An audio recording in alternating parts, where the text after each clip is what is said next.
Halo semuanya, perkenalkan nama saya Anas Maropokluna. Saya dari jurusan Sistem Informasi dengan NIM 2023-10-313. Di sini saya ingin menjelaskan tentang DFD konteks dari Sistem Informasi Bank BPR. Nah, diagram konteks ini tuh merupakan gambaran level tertinggi dari Sistem Informasi Bank, menunjukkan bagaimana sistem berinteraksi dengan entitas eksternal. Nah, diawali dari nasabah. Nasabah ini menginput form pembukaan rekening untuk mendaftar ke sistem. Form ini seperti berisikan data pribadi seperti KTP, tempat tinggal, dan lain-lainnya.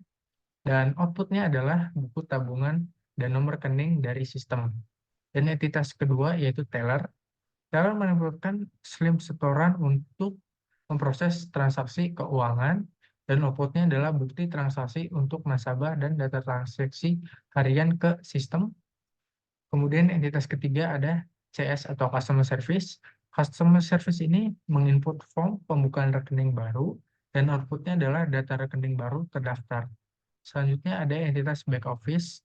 Back Office ini memberikan input berupa data transaksi harian dan kemudian akan menerima output berupa laporan transaksi untuk keperluan audit dari sistem. Dan yang terakhir ada entitas kepala cabang. Ya, ini kepala cabang itu menginputkan permintaan laporan analisis transaksi, kemudian akan menerima output dari sistem berupa laporan analisis transaksi untuk pengambilan keputusan yang lebih strategis. Kesimpulan dari diagram konteks ini adalah diagram ini memperlihatkan alur data secara global antara sistem dan entitas eksternal, membantu memahami bagaimana sistem bekerja secara keseluruhan tanpa masuk ke proses yang lebih detail.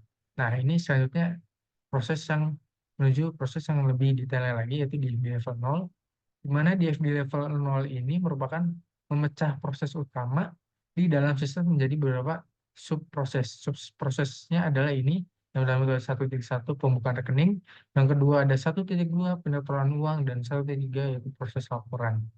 Di mana 1.1 ini adalah eh, entitas dari nasabah yang ingin membuka rekening dengan memberikan form pembukaan seperti tadi, yang berisi KTP, data pribadinya, dan akan diproses di data untuk diverifikasi dan disimpan di validasi data nasabah. Jika sudah tervalidasi, maka nasabah akan menerima kartu ATM, buku tabungan, dan nomor rekening baru. Selanjutnya, 1.2 itu penyetoran uang, di mana ini diawali dari teller menginput slip setoran dan akan diproses oleh sistem memproses setoran dan mencatat transaksi ini ke database, di mana database itu berupa data nasabah, outputnya bukti transaksi dan data transaksi harian atau hasil pencatatannya.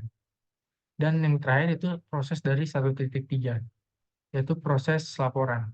Di proses laporan ini inputnya dimulai dari back office dan kepala cabang yang sama-sama meminta laporan data ke sistem dan akan menerima output dari sistem berupa untuk back office laporan harian transaksi dan kepala cabang adalah analisis transaksi dan tren nasabah. Yang hasil laporannya ini disimpan di penyimpanan laporan. Kemudian kita lanjut ke DFD rinci. Tapi sebelumnya, saya ingin menyimpulkan untuk DFD level 0 ini adalah DFD level 0 ini lebih memperlihatkan alur data yang lebih terperinci dibandingkan diagram konteks, dengan menampilkan bagaimana sistem proses di dalam sistem ini bekerja atau saling berhubungan dan saling menghasilkan output tertentu. Oke, kita lanjut ke DFD rinci. DFD rinci ini tentunya memang lebih rinci dan lebih banyak sistem-sistem yang berjalan. Di DFD rinci ini merupakan memecah sistem subproses di level 1, level 0 tadi menjadi langkah-langkah yang lebih spesifik.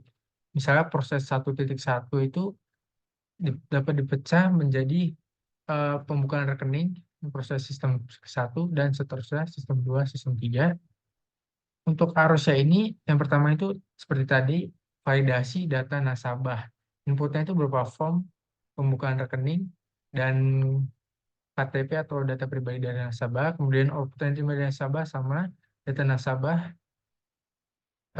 sistemnya itu menginput data nasabah itu sudah valid dan akan nasabah ini menerima output berupa kartu ATM, buku tabungan, dan lainnya. Dan yang kedua itu penyetoran uang, sama seperti sebelumnya. Di sini lebih ke diarah untuk diperiksa apakah sudah tervalidasi. Maka kalau sudah tervalidasi akan penyimpanan data ini disimpan di penyimpanan database atau data nasabah.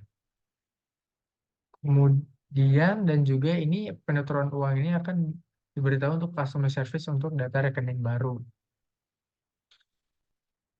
Penarikan uang ini, untuk yang ketiga itu penarikan uang. Jika nasabah ingin melakukan penarikan uang, sudah siap untuk melakukan penarikan, maka nasabah menyiapkan kartu dan nomor rekening, kemudian output yang diterima ada uang tunai dan bukti slip transaksi, kemudian ada customer service,